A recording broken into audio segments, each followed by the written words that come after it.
बेटा जल्दी चल, आज तो बहुत ही देर हो गई। सच में? तभी उस हवेली से किसी की अजीब सी चीखों की आवाज आने लगती है। जाओ यहाँ से, मैंने कहा जाओ यहाँ से। हे भगवान, पापा ये कैसी आवाजें हैं? मुझे बहुत डर लग रहा है। हाँ बेटी, भाग बेटी भाग, भाग यहाँ से।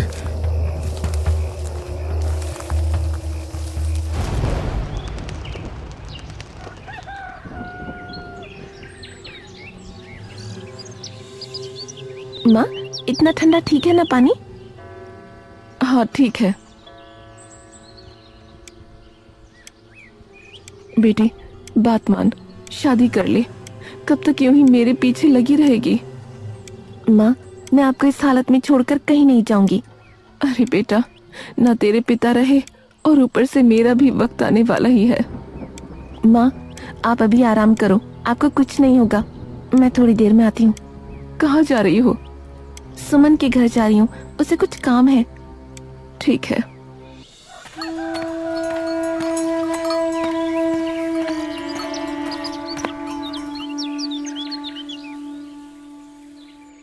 काकी की तबीयत बिल्कुल भी सही नहीं हो रही क्या?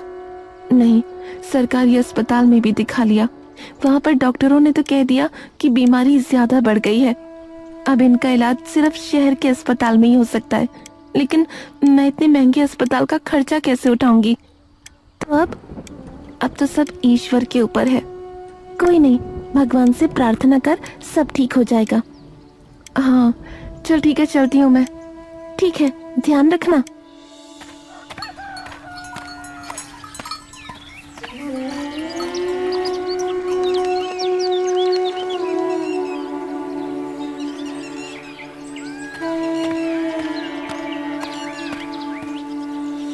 हे प्रभु, कोई तो रास्ता दिखाओ मुझे मेरी माँ को बचाने का। कहाँ से लाऊं मैं इतने पैसे? अब तो समझ ही नहीं आता कि कहाँ जाऊं, क्या करूं। अरे सब कुछ अगर भगवान ही करेगा तो फिर तुम्हें क्यों बनाया उसने? मीनाक्षी पीछे की ओर देखती है। आप कौन? वो जो तुम्हारी शायद मदद कर दे। मतलब? अरे बाहर आओ, बताता हूँ। पर आप हैं कौन? इस गांव के पास एक हवेली है, पुरानी सी, वहीं रहता हूँ। वही हवेली जिसकी हर खिड़की पर कपड़ा ढका रहता है? हाँ हाँ। मीनाक्षी ये सुनकर एकदम से डर के पीछे हो जाती है। किसी ने भी उस हवेली का दरवाजा आज तक खुला नहीं देखा। आप रहते हैं उसमें? हाँ हाँ, मैं, मेरी पत्नी और मेरा बेटा। पर आप लोगों को पहले तो कभी नहीं देखा। अरे देख तो रही हो अब।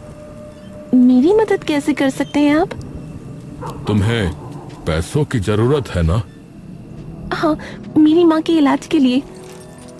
तो हमारे यहाँ काम कर लो और पैसे तुम्हें हम देंगे उनके इलाज के लिए। सच में? अरे हाँ भाई।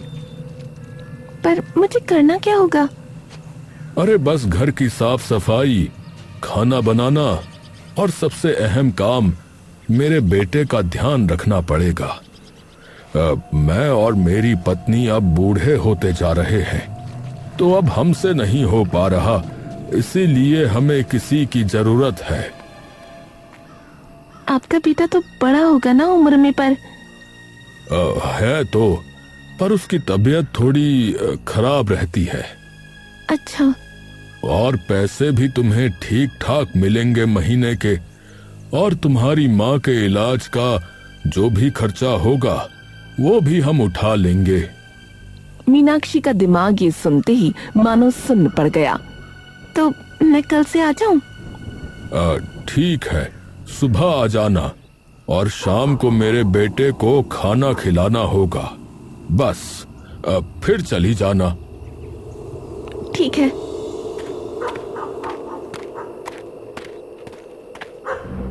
मीनाक्षी सबसे पहले ये बात अपनी सहेली सुमन को बता देती है। तू पागल है क्या? क्यों? मैंने तुझे बताई नहीं थी क्या? एक बार जब मैं और पापा आ रहे थे तो उस हवेली से किसी की चिल्लाने की आवाज आ रही थी। गांव में लोग बोलते भी हैं कि वहाँ कोई श्रापित इंसान रहता है। अरे किसी ने देखा नहीं है कुछ। आज वो काका भी तो आए थे ना मुझसे बात करने। अरे पर तू जानती थोड़ी है उन्हें। देख, उन्होंने कहा कि वो खर्चा उठाएंगे माँ के इलाज का, और माँ को बचाने के लिए मैं कुछ भी करूंगी। ठीक है, पर ध्यान से रहियो। ठीक है।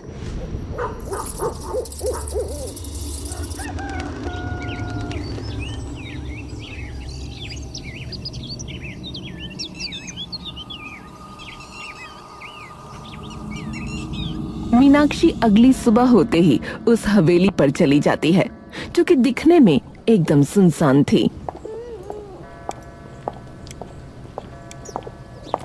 नमस्ते काकी। नमस्ते बेटा। तभी किशोर दास भी वहां जाता है।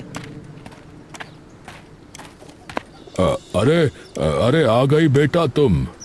जी काका। आ जाओ। मीनाक्षी अंदर आ जाती है और देखती है कि सारा सामान इधर उधर फैला पड़ा है। बेटी, सबसे पहले तो तुम्हारा काम यही है कि इस घर की हालत थोड़ी ठीक कर दो। जी, आपका बेटा कहाँ है? नीता और किशोर एकदम से एक दूसरे की तरफ देखते हैं। वो नीचे रहता है, बाहर नहीं आता। शाम को ले जाएंगे ये तुम्हें उससे मिलाने। ठीक है। मीनाक्षी थोड़ी देर में ही फटाफट पूरा घर साफ कर देती है। हो गया काकी। ठीक है, तो फिर तुम वीर को खाना दे आओ नीचे। किशोर जी तुम्हारे साथ जाएंगे, चिंता बिल्कुल मत करना। मैं चिंता क्यों करूंगी? नीता अंदर से खाना ले आती है और खाना लेकर किशोर मीनाक्षी के साथ नीचे जाने लगता है। ध्यान से आना, डरना मत बिल्कुल भी, वरना तुम उसे भी डरा दोगी। हे भगवान, ऐसा क्या है? मीनाक्षी जैसे ही नीचे उतरकर उनके बेटे की ओर देखती है तो उसका दिमाग उसके सामने के मंजर को समझ ही नहीं पाता। बेटा, डरने की कोई जरूरत नहीं है, ये कुछ नहीं करेगा।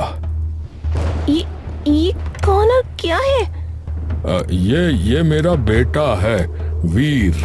पर ये तो सच में कोई श्रापित इंसान लग रहा है। अरे नहीं, ये मत बोलो बेटी। तभी वीर गुस्से में आकर जोर जोर से चिल्लाने लगता है।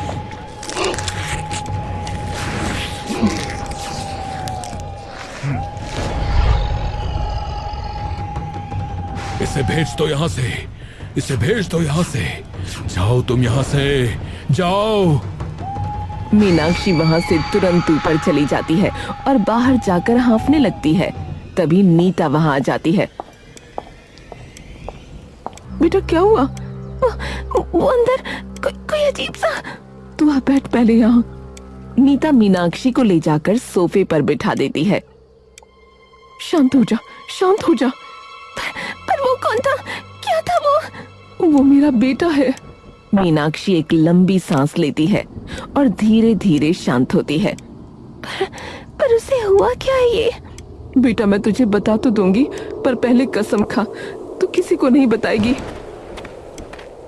तभी किशोर भी वहां पहुंच जाता है। हाँ बेटा, ये बात अगर किसी को पता लगी तो सभी इसके पीछे पड़ जाएंगे। मैंने तुम्हें भी इसलिए बुलाया क्योंकि मुझे पता है कि तुम्हें इस काम की बहुत ज्यादा जरूरत है, और मुझे पता था कि तुम नहीं छोड़ोगी अपनी माँ की वजह से, इसीलिए। ये हालत उसकी कैसे हुई? बेटा, बता मैं दूंगा, पर वादा कर, ये बात तो किसी को नहीं बताएगी, वादा कर बेटी। जी। हमारे गांव के पास जो है एक जगह थी जहां पर पंडित जी रहा करते थे। उस जगह को बहुत ही पवित्र माना जाता था। गांव के जो बड़े बुजुर्ग हैं वो कहते थे कि उस जगह पर कभी बहुत ज्ञानी और दिव्य ऋषि रहा करते थे, जिन्होंने कई सालों पहले एक ऐसा पत्थर बनाया था जिसे पाकर किसी भी इंसान की कोई भी बीमारी, चाहे शारीरिक या मानसिक, वो ठीक हो जाती थी। लेकिन उन्होंने उस पत्थर को उसी जगह पर कहीं जमीन के नीचे जो है वो दबा दिया था बेटी, ताकि वो पत्थर कभी गलत हाथों में ना पड़ जाए। लेकिन मेरा बेटा, जिसे मैंने नया नया जमींदारी का काम सौंपा था, उसे इस जगह का पता चल गया बेटी। अरे मुझे आपसे कोई मतलब नहीं है, मुझे सिर्फ वो पत्थर चाहिए। तो आप चुपचाप मुझे बता दीजिए कि वो पत्थर कहाँ गड़ा है। कभी नहीं, हम तुम्हारे हाथ वो पत्थर कभी नहीं लगने देंगे। घी अगर सीधी उंगली से नहीं निकला तो उंगली टेढ़ी भी करनी आती है मुझे। तुम चाहे जो करो, परंतु हम तुम्हें अपने इस पवित्र स्थल को कुछ नहीं करने देंगे। देख क्या रहे बे, पकड़ के करो इन्हें बाहर। ये नहीं बताएंगे तो हम पूरी जमीन ही खोद देंगे इनकी। चलो। उन्होंने चारों तरफ तबाही मचा दी बेटा, उनके घर तहस नहस कर दिए नीचे की जमीन खोदने के लिए, और आखिरकार उसे वो पत्थर मिला। लेकिन जैसे ही उसने उस पत्थर को छुआ,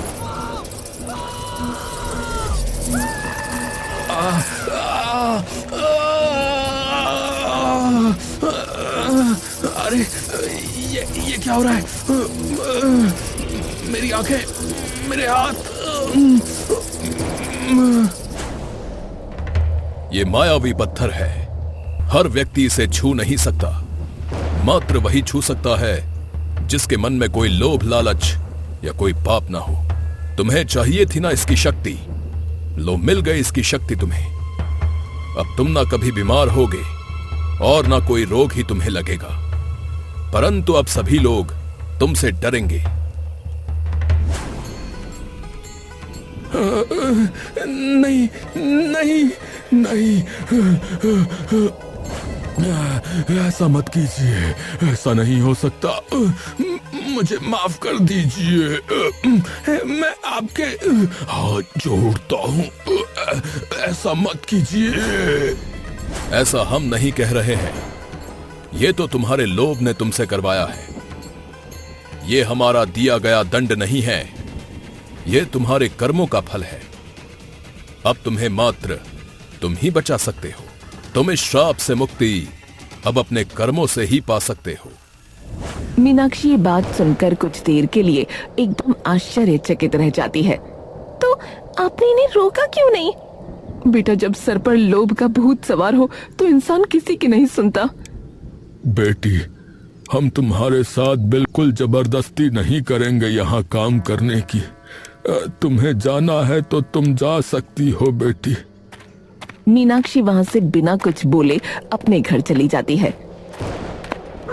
मीनाक्षी जैसे ही घर आती है तभी वो देखती है कि उसकी माँ जमीन पर गिरी हुई है।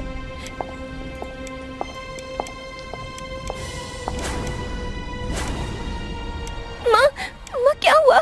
माँ! मीनाक्षी की माँ धीरे से आंखें खोलती है। तो आ गई। हाँ, पर आपको क्या हुआ? कुछ नहीं, वो पानी लेने गई तो चला ही नहीं गया, सीधा जमीन पर गिर पड़ी।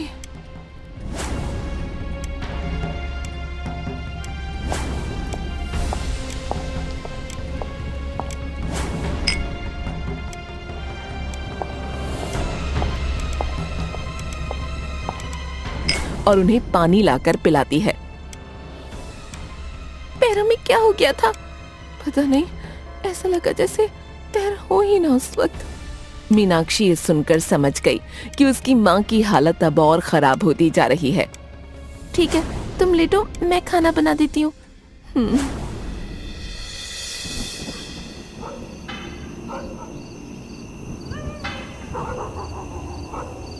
मीनाक्षी पूरी रात अपनी माँ और वीर के बारे में सोचती रहती है।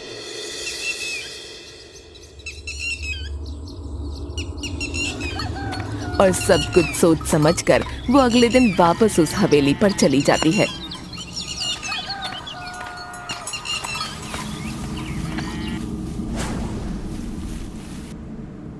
मैं तैयार हूँ ये काम करने के लिए। मेरी माँ की हालत दिन पर दिन खराब होती जा रही है, मुझे पैसों की सख्त जरूरत है। ठीक है बेटी, पर एक चीज का खास ध्यान रखना है। बेटी तू जब जाए उसके पास तो कभी उससे डरना मत और ना कभी उसे श्रापित कहना। अरे जिसने भी इसे देखा है उसने इसे श्रापित ही कहा है और इसे नुकसान पहुंचाने की कोशिश की है। तो अब ये डरता है कि जो भी इंसान इससे डरता या इसे श्रापित मानता है वो इसे नुकसान पहुंचाने की कोशिश करेगा, वरना ये कुछ नहीं कहता किसी को। समझ गई, आप मुझे उसका खाना दे दीजिए। नीता उसका खाना ले आती है।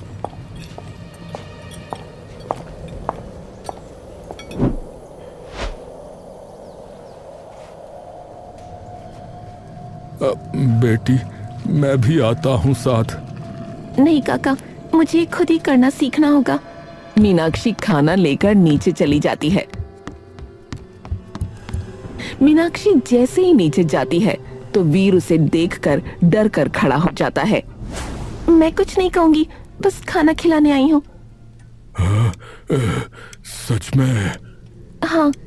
मीनाक्षी अपने मन में डर का सैलाब समेटे और उसे खाना खिलाने लगती है। मैं खुद खा लेता, लेकिन मेरे हाथों से नहीं खाया जाता। जानती हूँ। मीनाक्षी बिना कुछ कहे वीर को खाना खिलाती रहती है और वीर बिना कुछ कहे खाता रहता है। अगले दिन मीनाक्षी अगले दिन फिर से उसके लिए खाना लेकर आती है। क्या हुआ? वो खुजली हो रही थी तो करने की कोशिश की। हाँ। तो किसी को बुलाया क्यों नहीं? मैं वैसे ही अपने माँ बाप पर बोझ हूँ और नहीं बन सकता। यहाँ मरहम पट्टी है, मैं कर देती हूँ। हाँ, सामने रखी है। और उसका जख्म साफ करके उसे मरहम लगा देती है। तुम्हारे माँ पापा ने मुझे बताया कि तुम्हारे साथ ये क्यों हुआ। वीर शर्मिंदगी से अपना सर झुका लेता है। तुम तो पहले एकदम ठीक थे, तो तुम्हें वो पत्थर इतना ज्यादा क्यों चाहिए था? कारण वही है जो हर लालच से भरे इंसान का होता है, पैसा। मुझे लगा था अगर मुझे वो पत्थर मिल गया तो मैं लोगों से मुंह मांगे दाम ले सकता हूँ उनके पापों को ठीक करने के लिए। मीनाक्षी कुछ नहीं बोलती। मैंने जो किया उसकी माफी नहीं है, उसकी मात्र सजा है। दूसरों की माफी से पहले तुम्हें खुद को माफ करना होगा। पर कैसे? वो तो तुम्हें खुद ढूंढना होगा। मीनाक्षी मरहम लगाकर वीर को खाना खिला वापस चली जाती है।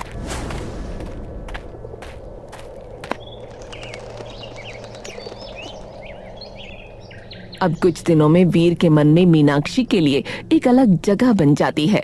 वहीं दूसरी ओर अपनी पहली तनख्वाह मिलते ही मीनाक्षी अपनी मां को शहर के अस्पताल ले जाती है।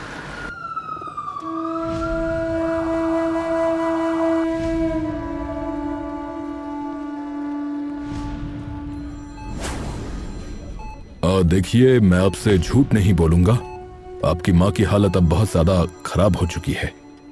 अगर आप उन्हें थोड़ा पहले लाई होती तो शायद हम उनकी कुछ मदद कर सकते थे, लेकिन अब तो कुछ नहीं हो सकता। ये सुनते ही मीनाक्षी की आंखों से आंसू बहने लगते हैं। नहीं नहीं, ऐसा मत कहिए। देखिए, क्षमा करिए। कितना वक्त है उनके पास? अधिक से अधिक महीना भर। मीनाक्षी ये सुनते ही बुरी तरह से रो पड़ती है।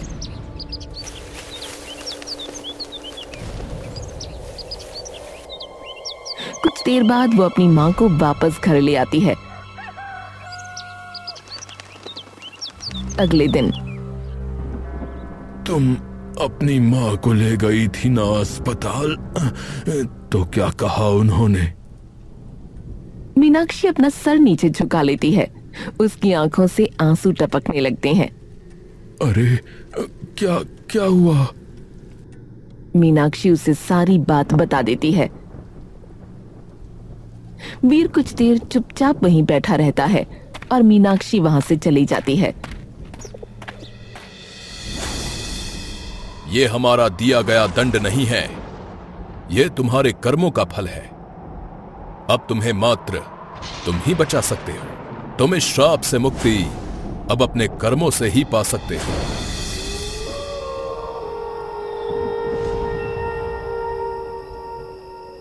वीर के माँ बाप उसे अपने कमरे में खड़ा देख दंग रह जाते हैं। अरे बेटा, तू ऊपर? बेटा, सब ठीक तो है ना? पापा, आप उस गांव से उनमें से किसी पंडित को बुला के ला सकते हैं जिनका वो पत्थर था। क्यों पर बेटा? जरूरी है। और अपने लिए नहीं मांग रहा पापा, किसी और के लिए मांग रहा हूँ। नीता कुछ देर तक उसे देखती रहती है। मीनाक्षी के लिए? आपको कैसे पता? माँ हूँ तेरी बेटा। जब से वो आई है तब से तूने एक बार भी गुस्सा नहीं किया, ना कुछ तोड़ा फोड़ा। अगर मन में कुछ है तो बोल दे उसे। क्यों उसकी जिंदगी खराब करूं माँ? पापा, आप बस उनमें से किसी पंडित को बुला लाएं, बस एक बार, और उन्हें बोलना अपने लिए नहीं किसी और के लिए बुला रहा हूँ। ठीक है बेटा, ठीक है।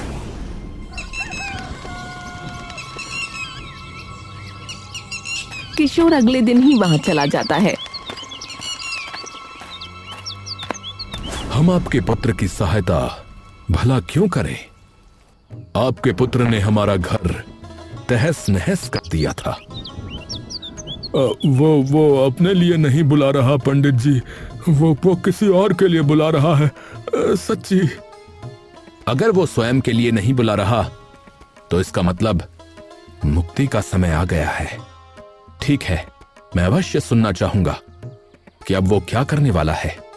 धन्यवाद आपका पंडित जी, धन्यवाद। किशोर अपने साथ उन पंडित जी को अपने घर ले जाता है। मीनाक्षी, तुम आज शाम को अपनी माँ को हमारे घर ला सकती हो? क्यों पर? पता लग जाएगा तुम्हें। मेरे पास शायद एक तरीका है तुम्हारी माँ को ठीक करने का। सच में? हाँ।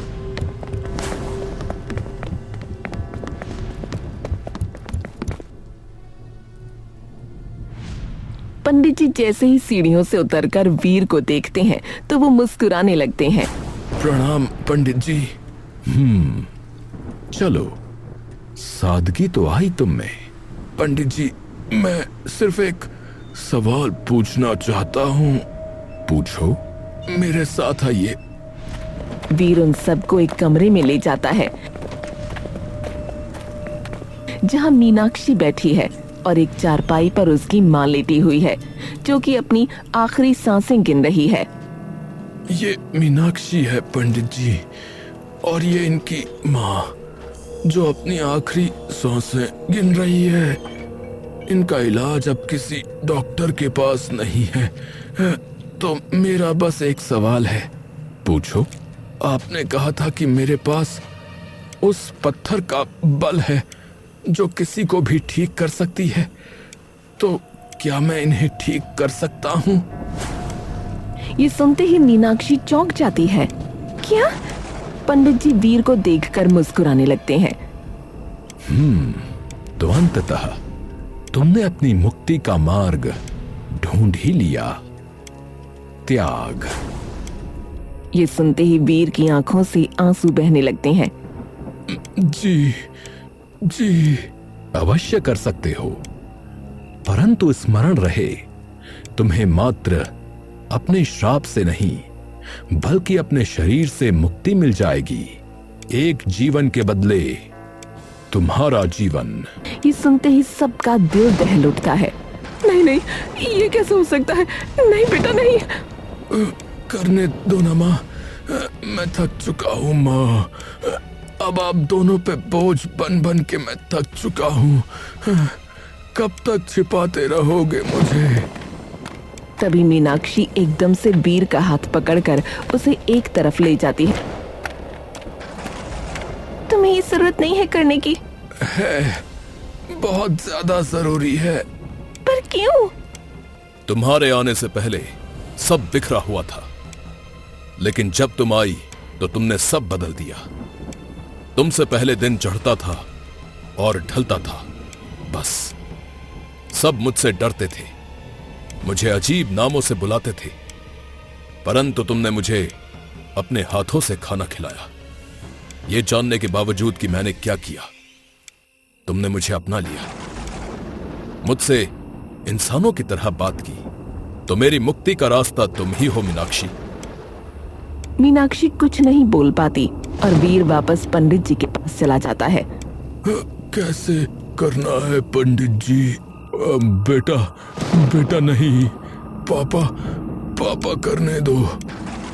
मैं अब इस शरीर में नहीं रह सकता।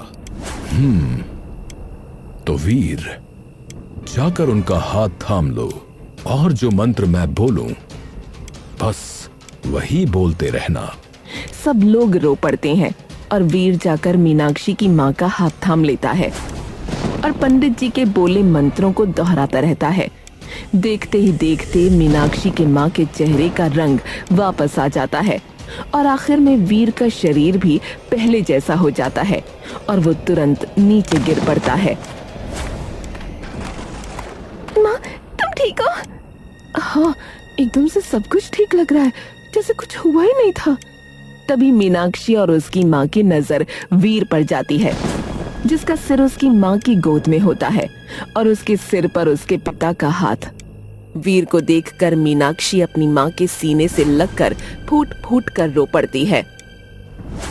चिंता ना करें, कुछ नहीं होगा। तभी वीर की आंखें धीरे धीरे खुलने लगती हैं। माँ, वीर, तू ठीक है? वीर उठकर इधर उधर देखने लगता है। अरे पंडित जी, पर आपने तो कहा था कि मैं। वो परीक्षा थी पुत्र, तुम्हारे निश्चय की, तुम्हारे त्याग की, और तुम उसमें सफल हुए। ये बात सुनते ही सब खुश हो जाते हैं। तभी मीनाक्षी की माँ मीनाक्षी को वीर के पास ले जाती है। अब तो कर लेगी तू शादी। मीनाक्षी शर्मा कर नीचे देखने लगती है और मुस्कुराने लगती है। नीता मीनाक्षी की माँ के गले लग जाती है।